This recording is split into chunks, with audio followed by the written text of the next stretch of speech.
एक दिन सुबह सुबह चंदनपुर गांव में सन्नाटा छा जाता है। अरे बहन, तुझे पता है वो जो सुरेश है ना? कौन? वह तोतला? अरे वही जो सरपंच जी के घर के पास रहता है, उसका किसी ने खून कर दिया। क्या? खून? और वो भी हमारे गांव में? हाँ, अभी अभी सरपंच साहब ने पुलिस को खबर की है, वो बस आती ही होगी। तभी पुलिस की गाड़ी सुरेश के घर आती है। पुलिस वहाँ पर लाश को देखती है। सुरेश की लाश खून से लथपथ जमीन पर पड़ी होती है। पुलिस पूरे घर को अच्छे से देखती है। अच्छा, तो आप ये बताइए कि सुरेश की किसी से दुश्मनी थी या आपको किसी पर शक है? उसका आप सबसे कैसा रिश्ता था? अरे साहब, सुरेश हमारे गांव में नया नया आया था। दुश्मनी का तो हमें नहीं पता, लेकिन इसकी वह दूध वाले राजू से कुछ दिन पहले लड़ाई जरूर हुई थी। सुरेश ने राजू का सारा दूध बर्बाद कर दिया था। हाँ, और उस दूध वाले राजू ने उसे गुस्से में जान से मारने तक की धमकी दी थी। क्या दूध बर्बाद होने पर जान से मारने की धमकी? अरे हाँ साहब, वह बात कुछ ऐसी थी कि सुरेश राजू से रोज दूध लेता था, लेकिन आज तक उसके पैसे नहीं दिए। और उस दिन राजू सुरेश से पैसे मांगने के लिए घर आया, तो सुरेश ने मना कर दिया और उसका सारा दूध भी बर्बाद कर दिया। फिर दोनों में बहुत बड़ी लड़ाई हो गई और उस दिन सुरेश को राजू ने धमकी भी दी थी। आप और क्या क्या जानते हैं सुरेश के बारे में? मुझे सब बताइए। और क्या सुरेश शराब भी पीता था? साहब, गांव में तो उसकी इतनी ज्यादा किसी से बोलचाल नहीं थी, पर हाँ, वह जब भी पास से निकलता था उसमें शराब की बू जरूर आती थी। वह हर रोज शहर जाया करता था, पर शहर में कहाँ जाता, क्या करता, ये भी हम में से किसी को नहीं पता। फिर हवलदार, सर ये देखिए मुझे क्या मिला। इंस्पेक्टर के सामने एक लाल मोती का टुकड़ा रखता है। पुलिस वहाँ पर सील लगा देती है और राजू के यहाँ पूछताछ करने जाती है। राजू उसके घर में लेटा हुआ था। तभी दरवाजे पर खटखटाने की आवाज होती है। अरे भाग्यवान, जाओ और जाकर दरवाजा देखो जरा, इस वक्त कौन है? राजू की पत्नी खिड़की से झांक कर देखती है तो उसे पुलिस की गाड़ी दिखती है। वो घबराती हुई राजू के पास जाती है। पुलिस, हमारे घर में पुलिस आई है। आप सच सच बताएं, आपने कुछ गलत काम तो नहीं शुरू कर दिया है ना? क्या पुलिस? अरे बाप रे, सुन, मुझे कहीं छुपा दे। अरे पर तुमने आखिर किया क्या है जो तुम पुलिस से छुपाने की बात कर रहे हो? अरे मेरी माँ, अभी तो मुझे कहीं छुपा दे, मैं तुझे बाद में सब कुछ बताता हूँ। राजू की पत्नी उसे एक बड़े से संदूक में छुपा देती है और दरवाजा खोलती है। अरे पुलिस, आप यहाँ कैसे? क्या यह राजू दूध वाले का ही घर है?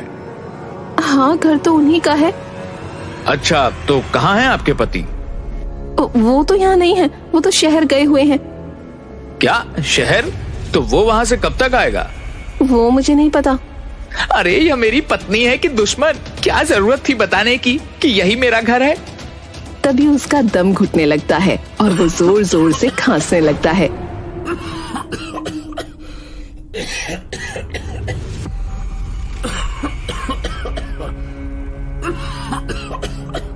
कौन है? कौन है अंदर? बोल, क्या किया है तूने? अरे साहब, मुझे माफ कर दो, मुझसे बहुत बड़ी गलती हो गई। अब आगे से मैं ऐसा कभी नहीं करूंगा।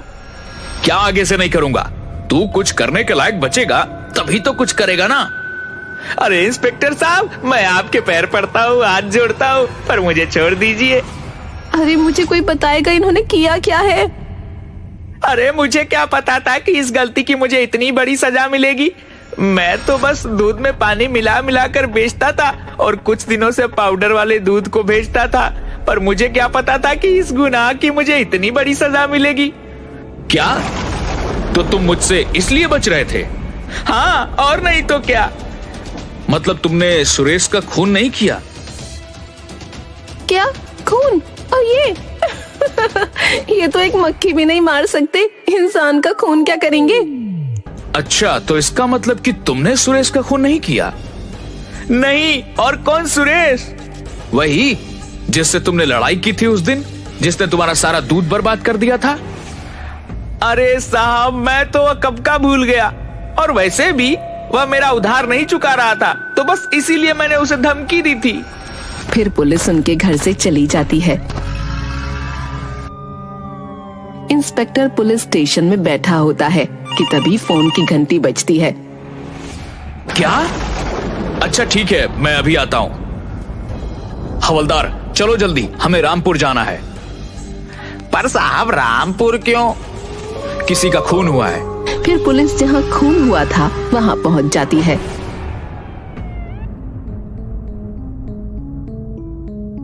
दिनेश क्या करता था, और क्या उसकी किसी से दुश्मनी थी?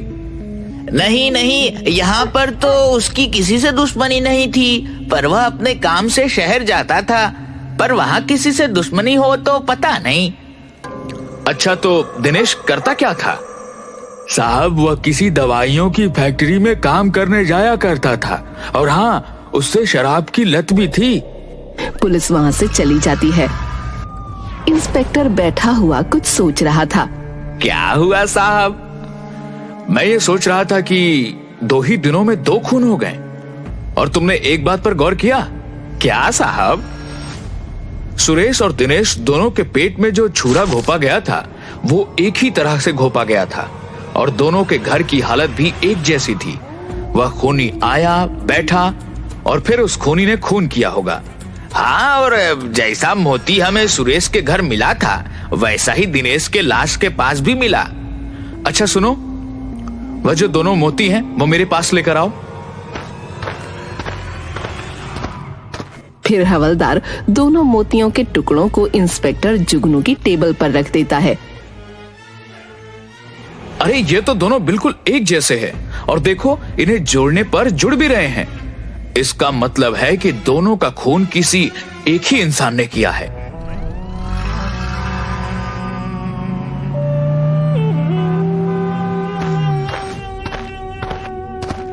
क्या आप इसे जानते हैं? हाँ हाँ साहब, ये तो मेरी फैक्ट्री में काम करता है। शायद आपको पता नहीं है, पर इसे किसी ने मार दिया है। क्या? जी हाँ, बस इसी की पूछताछ करने के लिए हम यहाँ पर आए हैं। क्या दिनेश की यहाँ पर किसी से दुश्मनी थी? नहीं नहीं साहब, यहाँ तो उसकी किसी से कोई दुश्मनी नहीं थी। दरअसल दिनेश, सुरेश और रमेश तीनों बहुत अच्छे दोस्त थे, पर सुरेश और दिनेश पिछले कुछ दिनों से काम पर नहीं आ रहे थे। क्या यह वही सुरेश है? जी हाँ मैनेजर साहब, आपके इन दोनों कर्मचारियों की हत्या हो चुकी है। क्या? सुरेश भी?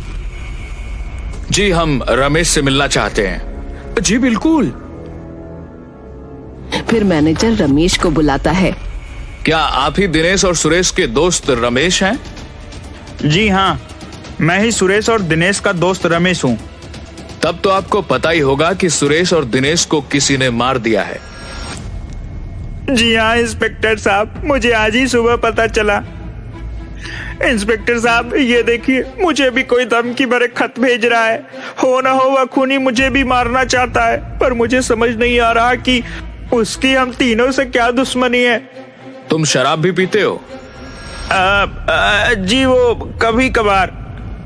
इसका मतलब कि तुम तीनों एक साथ ही शराब पीने जाते होंगे।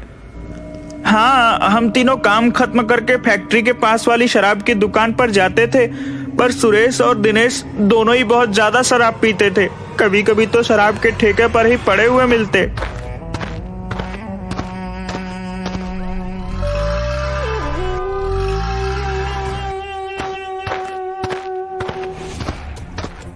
इंस्पेक्टर और हवलदार दोनों ही शराब के ठेके पर पहुंच जाते हैं, जहां सुरेश, दिनेश और रमेश तीनों अक्सर जाया करते थे। कुछ और पूछताछ करके वो दोनों वहां से निकलने लगते हैं। तभी उन्हें शराब के ठेके के बाहर एक औरत मूंगफली बेचती हुई दिखती है।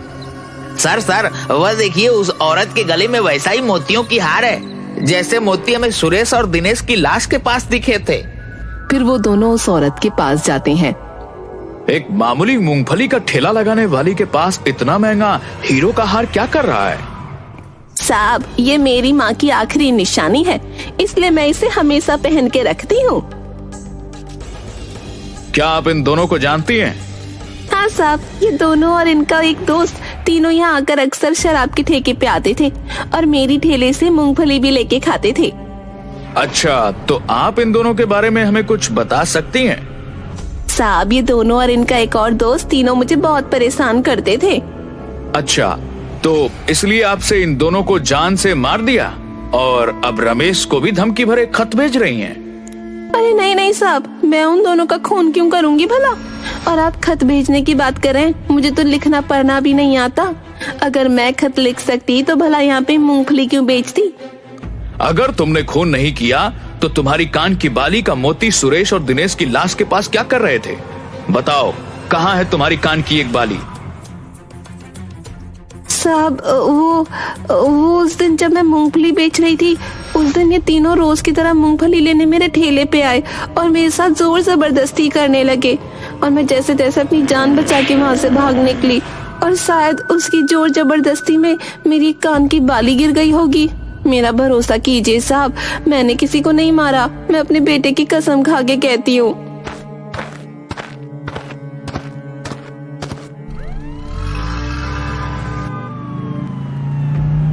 इंस्पेक्टर फिर से उन दोनों के घर जाता है और घर की अच्छे से जांच परख करता है। इंस्पेक्टर हवलदार को लेकर कहीं निकल जाता है।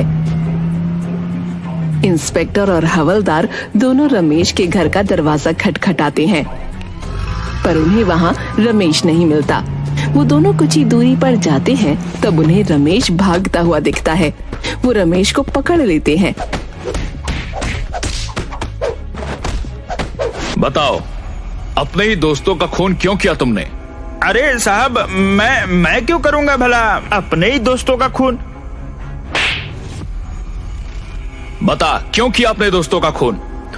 बताता हूँ साहब। सुरेश और दिनेश दोनों ने ही मुझसे बहुत सारा उधार ले रखा था और दोनों ही उधार चुकाने का नाम नहीं ले रहे थे। एक दिन जब मैंने दोनों से उधार मांगा, तब उन्होंने साफ साफ इनकार कर दिया। तब गुस्से में आकर मैंने दोनों को मारने का सोचा। उस दिन जब हम तीनों शराब के ठेके पर से निकले, तब मैंने सुरेश को बहुत ज्यादा शराब पिला दी और उसे छोड़ने के लिए उसके घर तक गया। वह शराब के नशे में था। मैं कुछ देर वहां पर बैठा और फिर मौका पाते ही मैंने उसे मार डाला और रात के अंधेरे में मैं चुपचाप वहां से निकल गया। और ऐसा ही मैंने दिनेश के साथ भी किया। पर वह मोती, वह वहां पर क्यों रखा तुमने? वो मैंने आपका ध्यान भटकाने के लिए वहां पर जानबूझकर छोड़ दिया।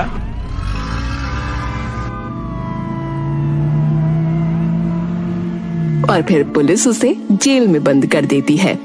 पर सर, आपको कैसे पता चला कि सुरेश और दिनेश का खून उसके ही दोस्त ने किया है?